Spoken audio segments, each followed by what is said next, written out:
otherwise. If anybody has any objections, well, just don't speak up, I guess, because we're going to do it anyway. So I have started recording, but I've given you, and it's in the chat. I think for those that just popped in, I put it in the chat again, a document that's also on my slides that there's a QR code on my slides that will, if you ever lose this, when I send it out, you could also grab it that way. So I'm going to go through just the basic information about what international student teaching looks like, along with your regular student teaching. It's just a piece of it. And then give you some basic overview of how to apply for that. And then Lindsay will give you how you could maybe pay for it, and it's pretty affordable in any way. I think it's a really great way to get your feet wet going abroad if you have not done it before. So welcome to a couple others that are popping on. So I'm going to go ahead, like I said, and honor your time and show this. And again, in the link in the a link in the chat already is a hyperlink to the document that this QR code, and the QR code's on several slides. So if you want to grab it that way, and if somebody comes in, Lindsay, in the next little bit, I think we have to resubmit it in the chat. I don't think it saves it. So if you'll help me with that, that'd be great. So we have here at Western right now, we're working on some other partnerships for pre-COVID, and hopefully they'll still work. Some of those others. We have one that we're working with in Prague, but it's not set yet. So right now we have 4 host countries, and they're the 4 that are located on here. One is in Verne, Germany. One is in Linköping, Sweden, or Linköping. It's a Linköping, I believe is how you pronounce that. Westport, Ireland, and Barcelona, Spain. All 4 of these host countries have worked with Western for years and years. Myself and a couple of colleagues went and visited each of these schools within the last year, and our host, they're strong partnerships, very safe, very accommodating. They welcome Western students. They love when we come.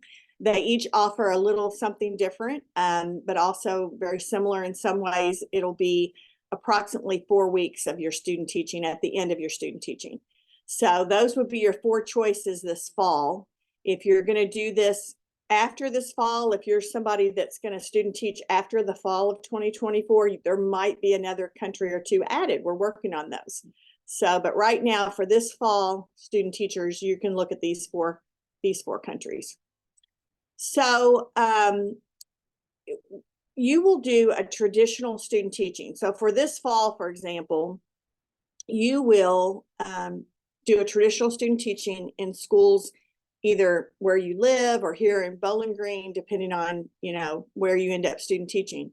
You'll do a traditional student teaching in your placements for approximately anywhere from 10 to 12 weeks. It kind of varies. Semester by semester, depends on the schedules of those host countries, how their school schedule calendar looks to ours. And then at the end of that, after you do that, instead of doing the full 16 weeks, you go abroad for approximately 4 weeks. The group going this spring, that's going in April, they're only going to have about 3.5 weeks in the schools because the way the holidays work, in our host countries, the schools aren't open around Easter, so sometimes where Easter falls for the spring group. For this fall group, it'll probably be late October, all the way to early December. Graduation, I did not look that date up. It's probably on the resource document, though. I think I want to say it's maybe December 6th or 8th or something. We always get you back in time for graduation. So if you're a spring semester student teacher, you would get back in time just a couple of days right before graduation. We want you to participate in all the graduation festivities, so you would not be foregoing any of that. So we will, this is this fall group, this is the dates for them. And in the spring, it's usually right after, it's usually the whole month of April for the most part, usually. So to apply to do this, and I'm particularly talking to those doing it this fall, there is an April 1 deadline. So you have, a good month or more, 5-6 weeks here left, about 4 weeks, I guess, really, the whole month of April or March, excuse me, to get in that April 1 deadline.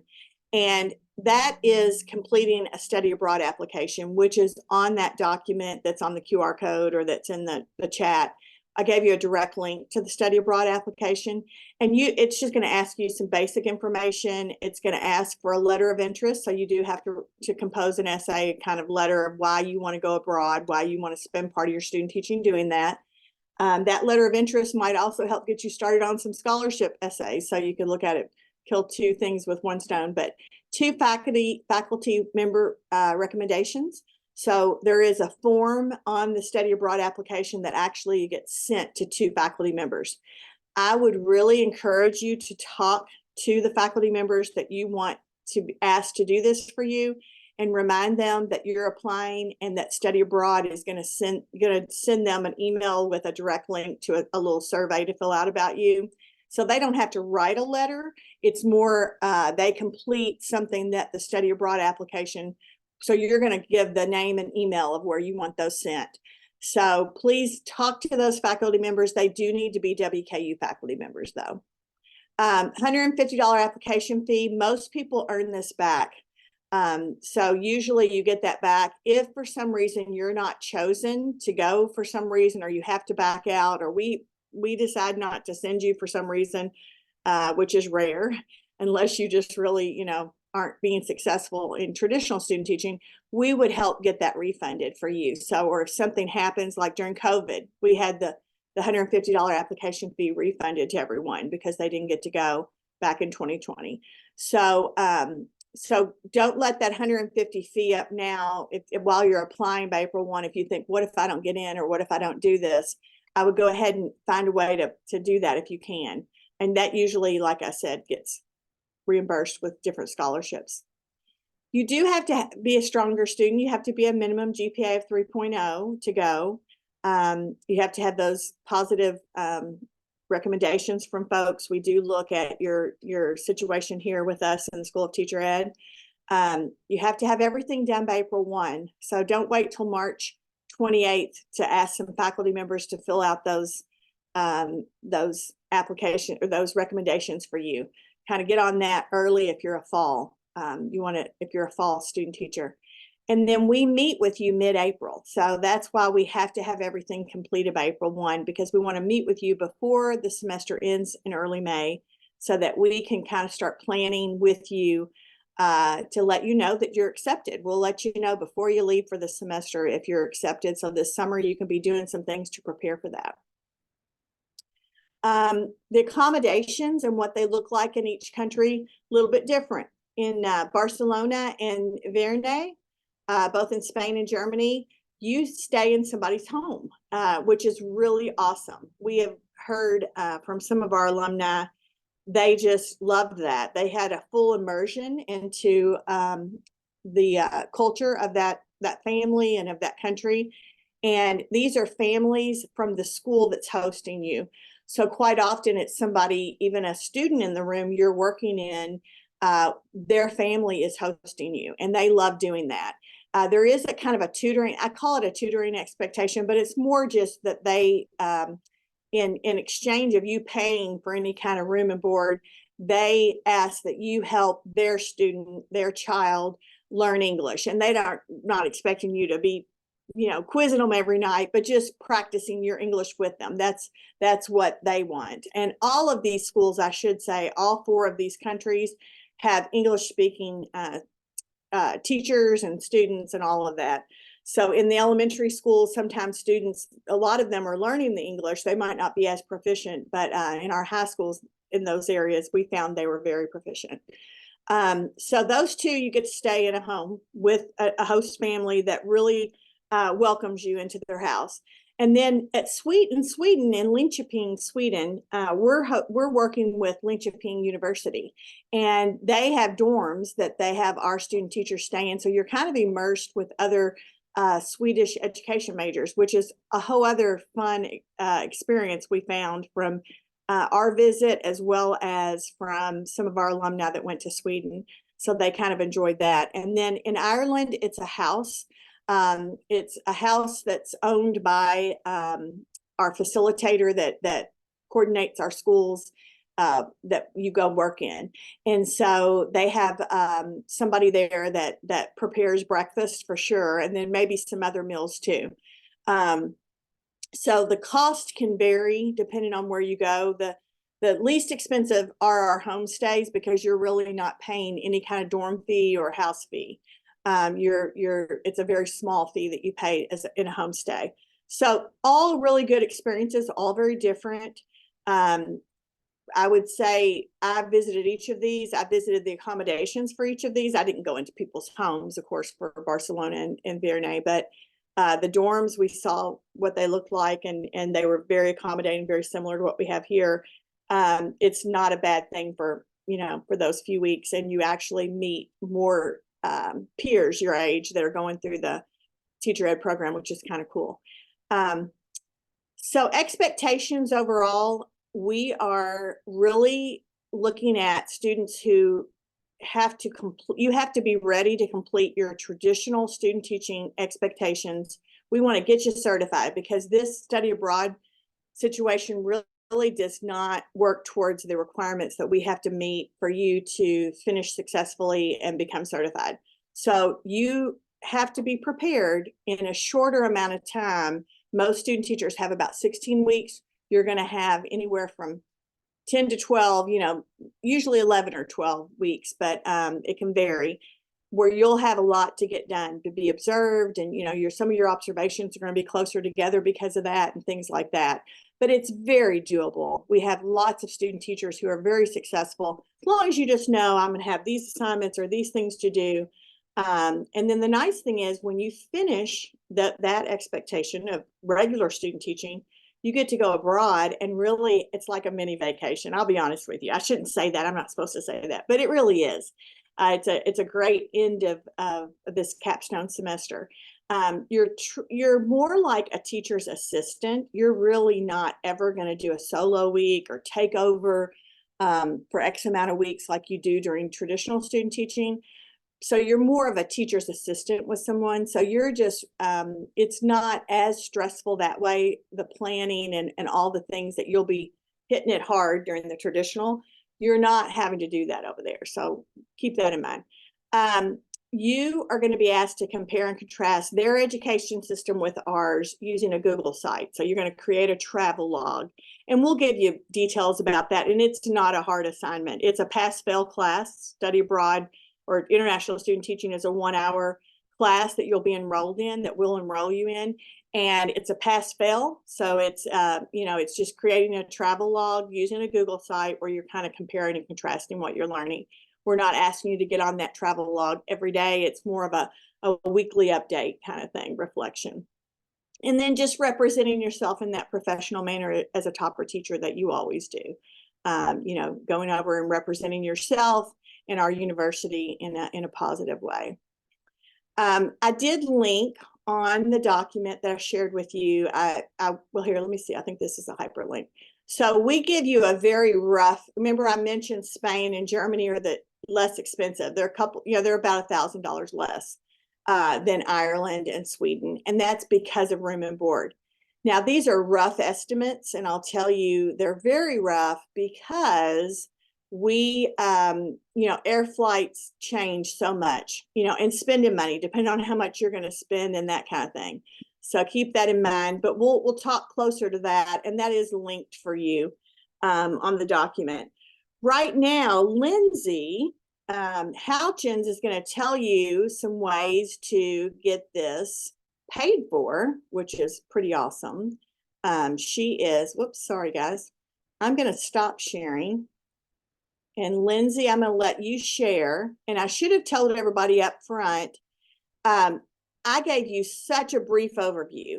You need to know that we are going to hang out afterwards, and I will answer any and all questions, that you have. And we do a much more detailed informational type thing once we talk to those who really want to go. So those that are going this fall, we would really dive in with you even deeper at another meeting once we started interviewing you.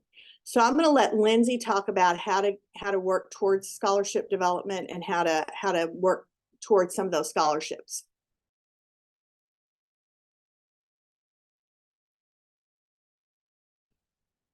I'm going to drop a couple of documents in the chat that I will refer to a little bit, but they're definitely valuable resources for y'all to have on hand. So the first one is a list. It's a pretty comprehensive list of study abroad scholarships that you can apply to any study abroad experience. So that's a 4-credit international experience of any kind, but that includes international student teaching. And then the other document I'm going to drop is what we call the 5 rules for writing a competitive study abroad scholarship essay. And this is just our most valuable advice that we are giving people when we're looking at their essays.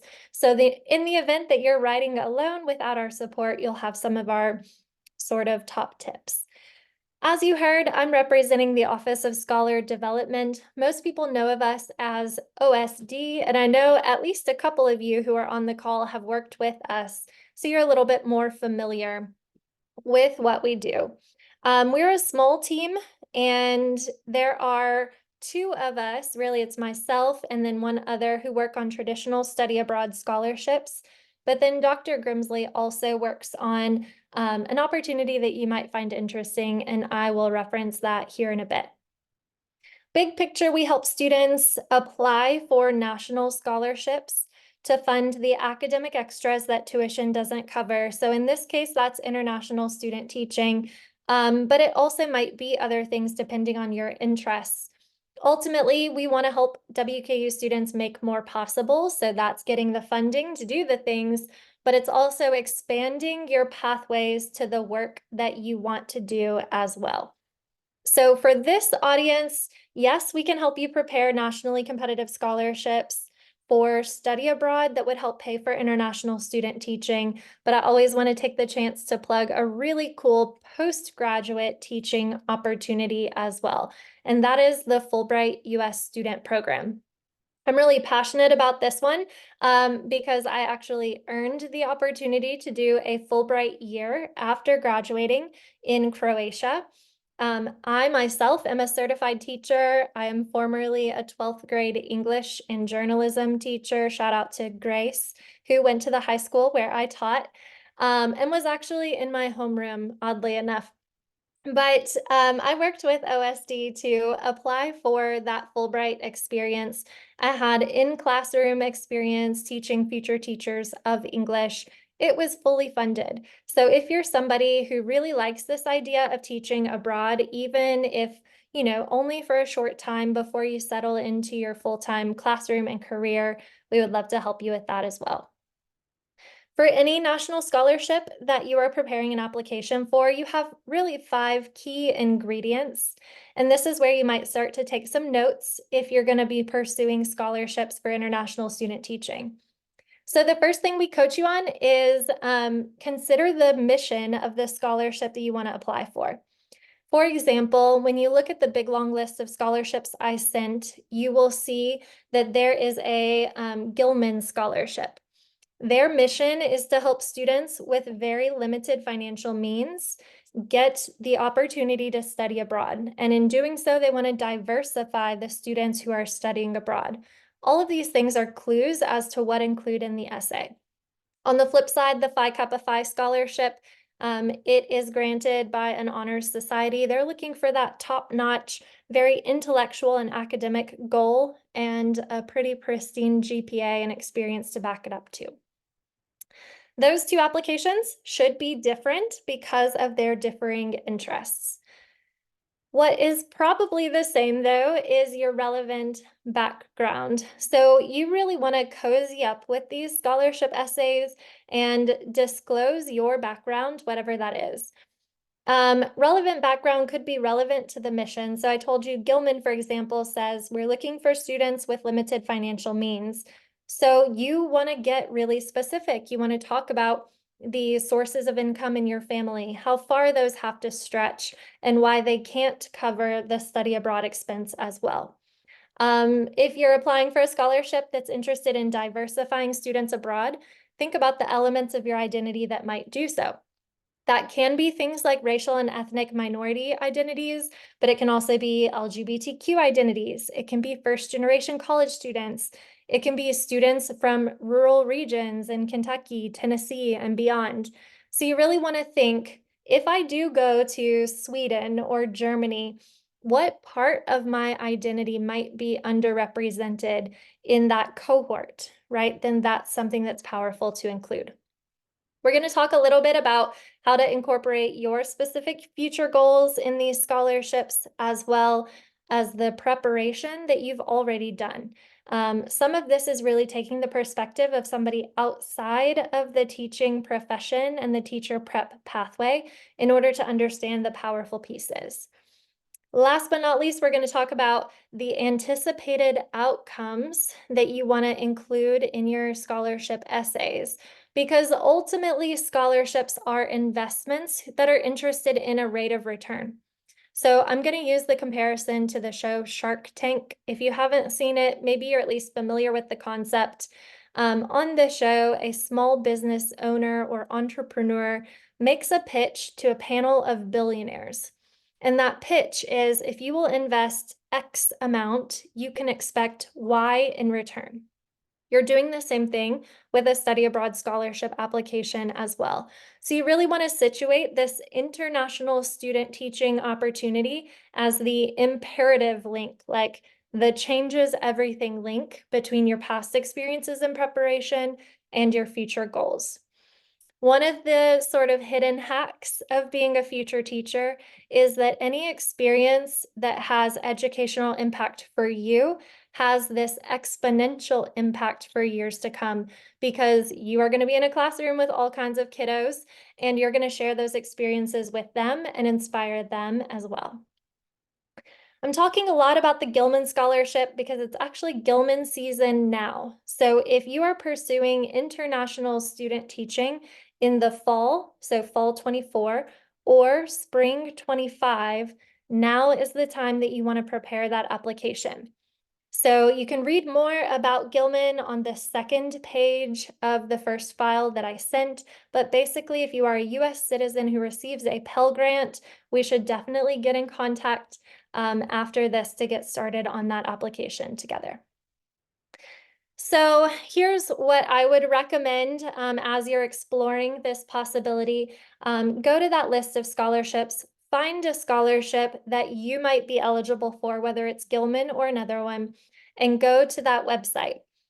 On the website, there's usually an about page, or maybe just on the homepage, they're going to tell you what their values and priorities are. You want to make a note of that because that is giving you the clue of who and what they are investing in. So again, the Honor Society wants to see top-notch intellectual merit. And then the Gilman Scholarship wants to see the details of financial need and diversity. Then, using that information, you want to really align your story, your identity, and that's where you decide which relevant experiences and identities you bring to the table. Erin, I'm just seeing your message, so let me drop those documents that I am referring to here, and then And I'll get the other one. Sorry about that. I should have caught that in the chat. We'll get it to her. yeah, that's totally okay. So once you understand the scholarship's mission, then you start to say, what relevant experiences do I bring to the table?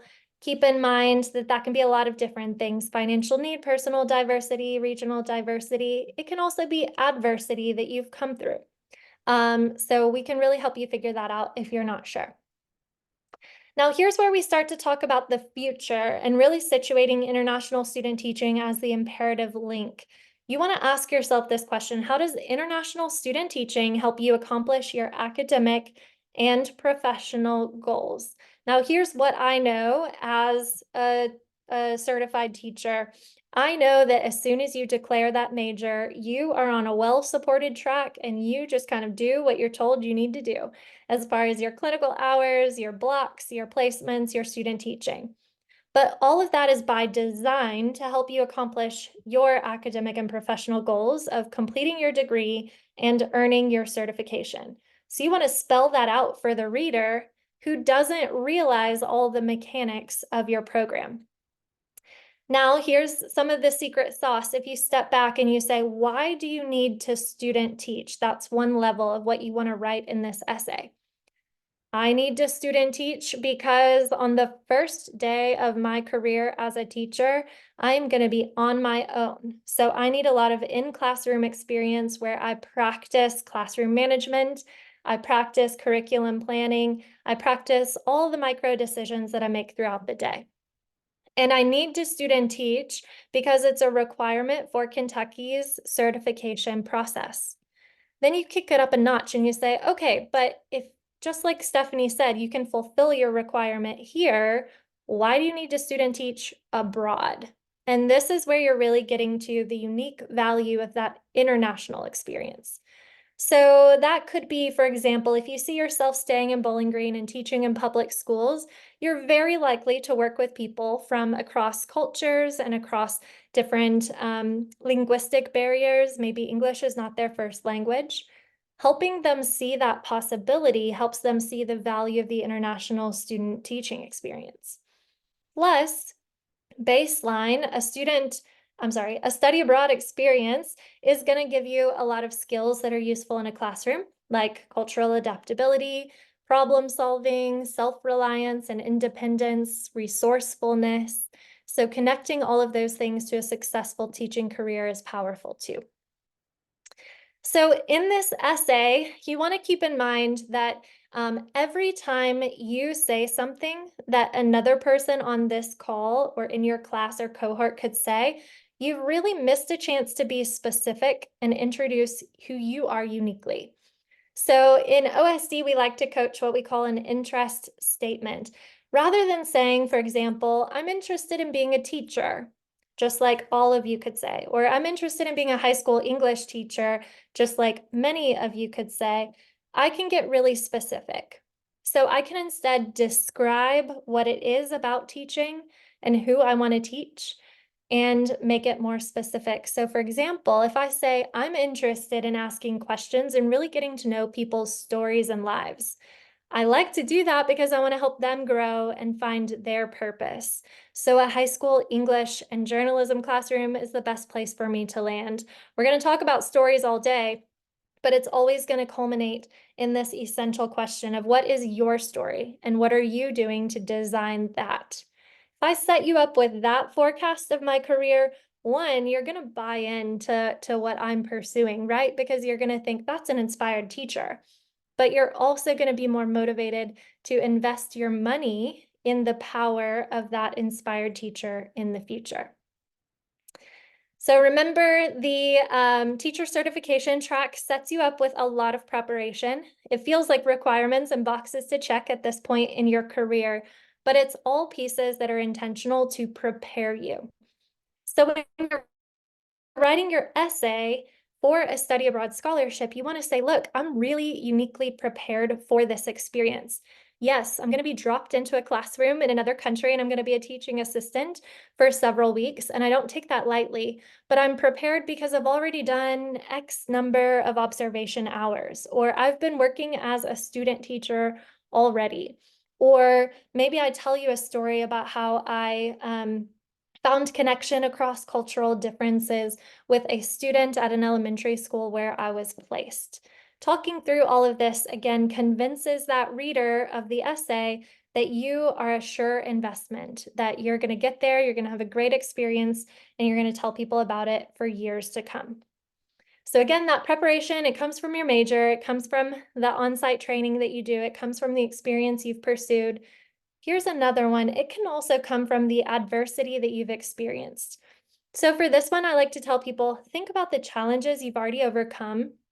Then think about the strengths and characteristics that you have discovered because of those and connect that to student teaching.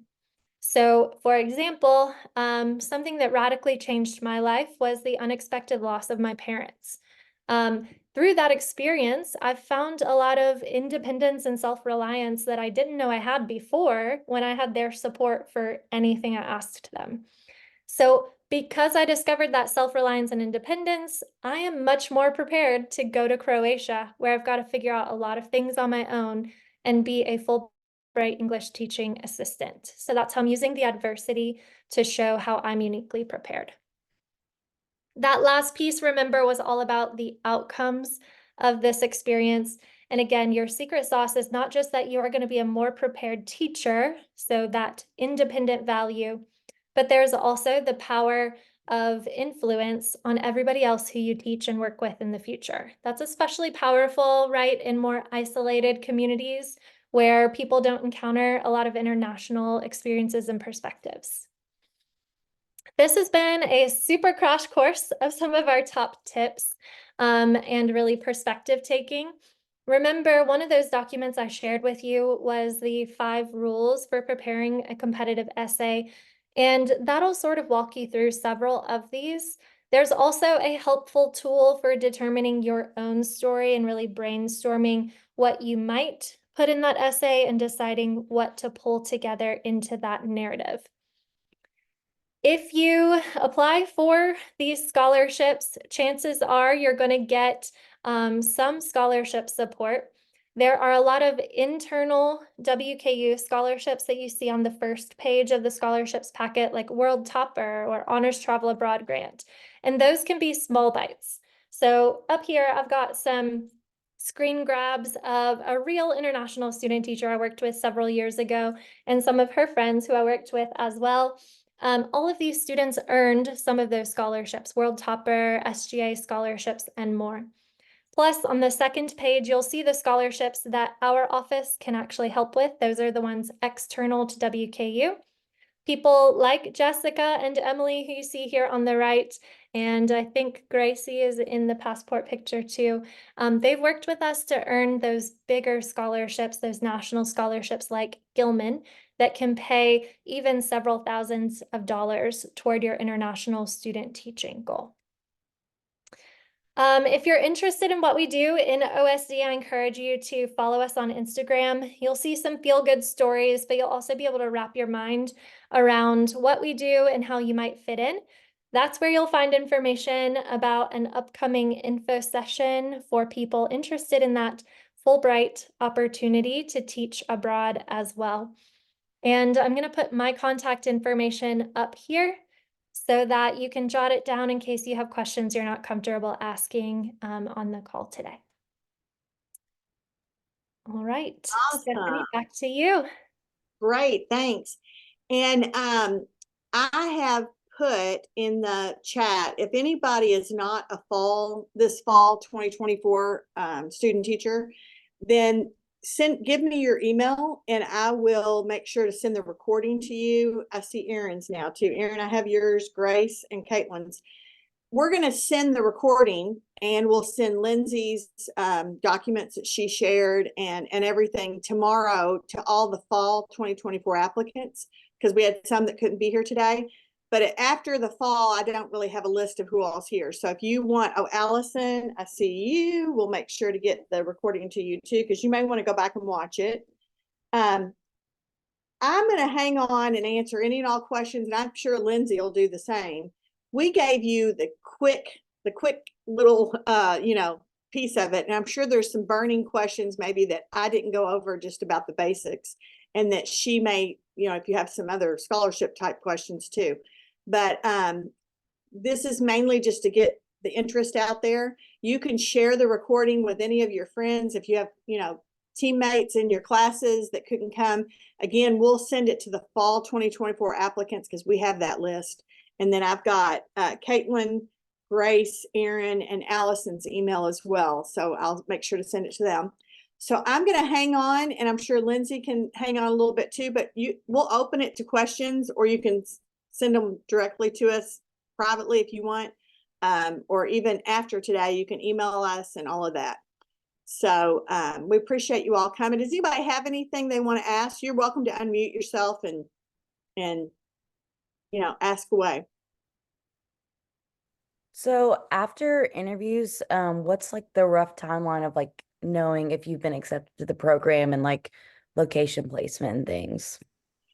Good question, Grace. So as soon as we interview you all, and when I say interview, it's a short meeting just to get to know you, because before we send somebody abroad, we want to say that we've at least sat down and had a conversation with you. So it's more of a conversation than it is an interview. I don't want anybody to get scared away of that. That's just a simple meeting with us. You know, it's usually 15-20 minutes. It's not even a long meeting. It's more, tell us, you know, really why you want to do this, and tell us about your goals of going abroad, and what kind of preparation you've made on your own. So it's nothing to be scared of that way, but we tell you within days of who all gets to go somewhere. We guarantee you're going to go. What we do after that, though, is we can't guarantee exactly, you know, we take your top interest. So we'll say, give us your number one choice of the 4 countries that we have. We'll ask you to give us a couple of choices, because they can only host so many at a time. So depending on the interest, we try to give you your first choice, as long as that host country has, you know, if we have too many, if everybody wanted to go to Germany, we couldn't send them all, you know, all there. So we might then take your second choice. But usually before you leave for the semester, you know, you're going, you just don't have your placement until probably into the summer, because we reach out to our partners, and sometimes it just depends on the host country. They'll always confirm with us, we'll take 4, or we'll take 5, or we'll take 6, but they won't say exactly who you're gonna stay with, if it's a homestay or that kind of thing. Some of that doesn't happen until sometimes July, August for the fall. But you'll have a confirmation that you get to go to the country of your choice, the first or second choice, within usually a month after the interview. But we'll tell you within a few days if we're turning your name in to get to go. I don't know if that's a long answer. Sorry, Grace. Did that No, that help? was helpful. Thank you. Okay. Anybody else?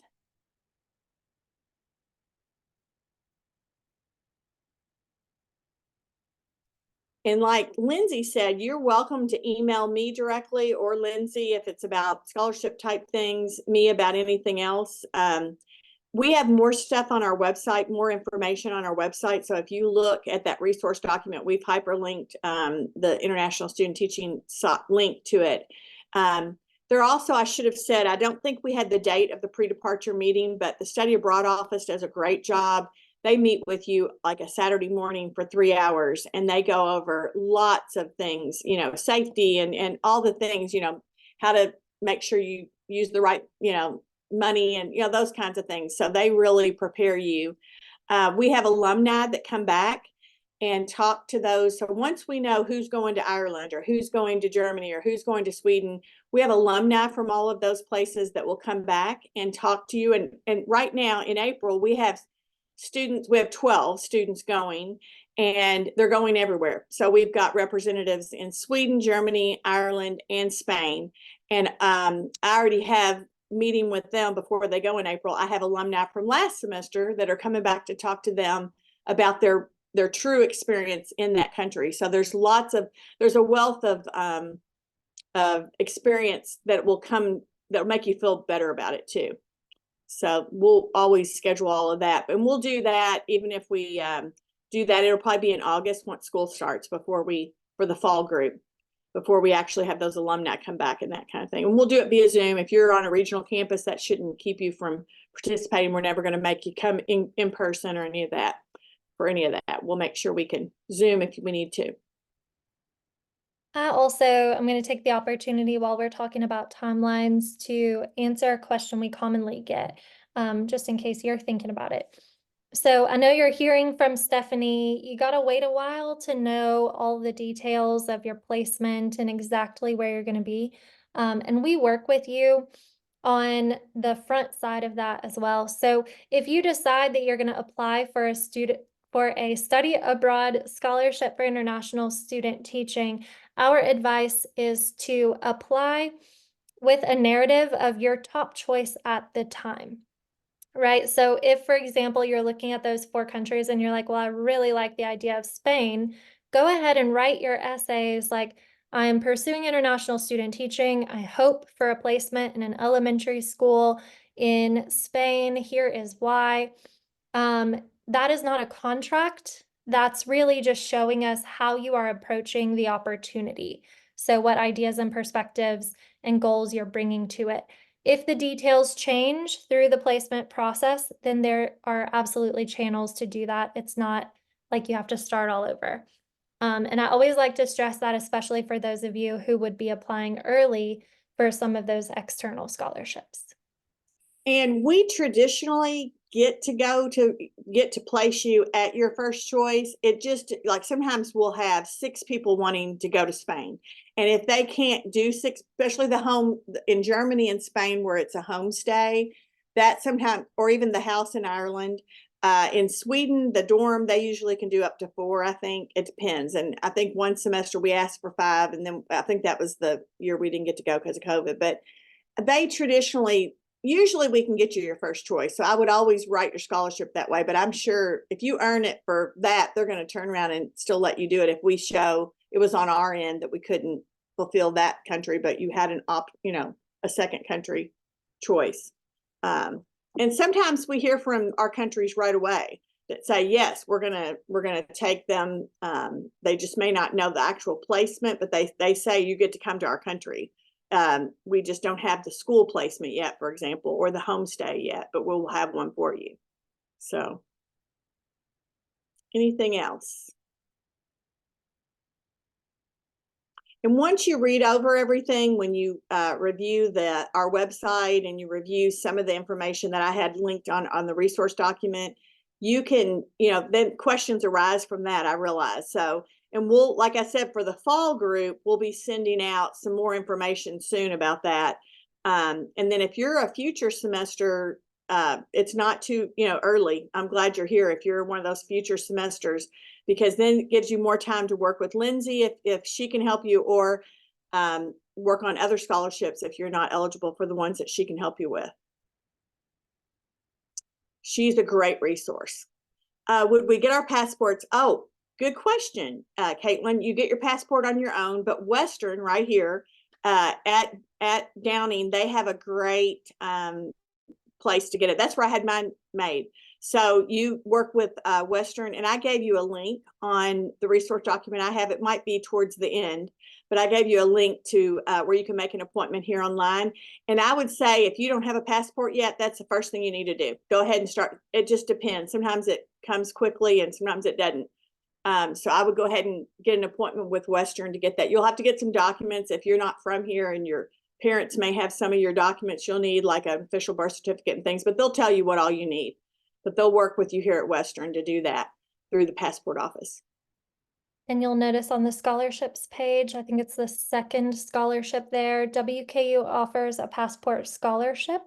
So if you have never had a passport before, you are willing to go through the WKU passport office, then they will actually pay for the standard price of your passport. So if you wait too long and you have to pay for the expedited passport, not that I've ever done that before, they will not pay the extra cost. They will only pay the standard cost. So whether you're like still deciding if you want to do this or not, go ahead and take advantage of that benefit. Yeah, I didn't realize they paid for it. That's awesome. I'll change that on mine. I'll add that to the document too. And it's easy. They were the easiest place to go. My husband even went and updated his there because we live local. So they have a great resource right here on campus. Great question. But yeah, go ahead and start working on the passports, everybody. Anything else? The recommendations, do they need to be 2 recommendations within the college, or just any faculty recommendations whatsoever? Any Western faculty. So it could be in your content area. It could be somebody, if you're social studies or a math major or whatever, it could be somebody that just somebody that we would like somebody that's at Western, so we can, if we want to follow up with them or whatever, it's hard to find people at other universities and stuff to respond. But yeah, good question. Definitely, you can use anybody here at Western.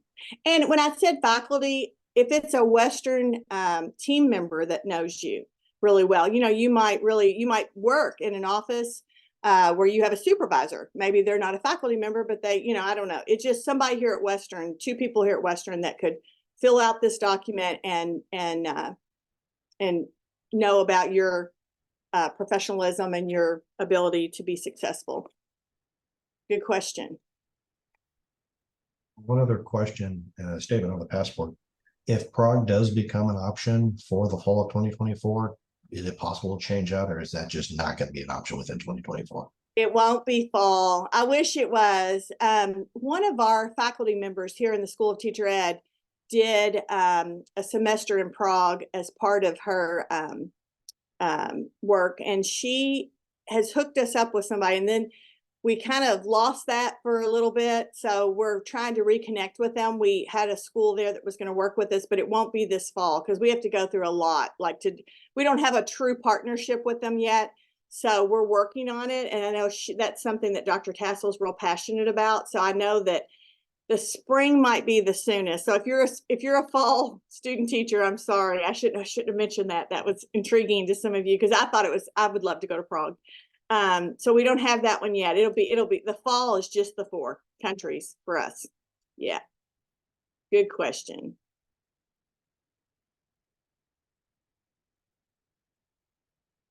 Anything else for anybody?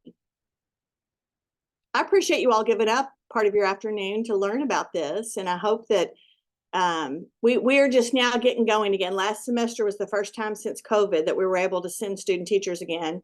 And we're going this semester, and then this fall, I think several have shown interest. So we're excited that the program is building back up again. So if any of you decide that you have other questions, don't hesitate to reach out to Lindsay. She's so responsive, and myself as far as the program itself, and she can help you with the scholarship type of questions. And then we will send out tomorrow to those of you that gave me your email here and said, send it to me. And otherwise, if you are on the fall student teaching application, if Cindy White has already working with you, we're going to send it to the whole list. So we'll send the whole recording and all the documents. So you'll have them, you can go back over, but you can also just reach out to us. And I look forward to April 1st, seeing lots of you hopefully that are eligible for April for the fall applying. So thanks, guys. If there's nothing else, I guess I'll stop recording and log off, and really appreciate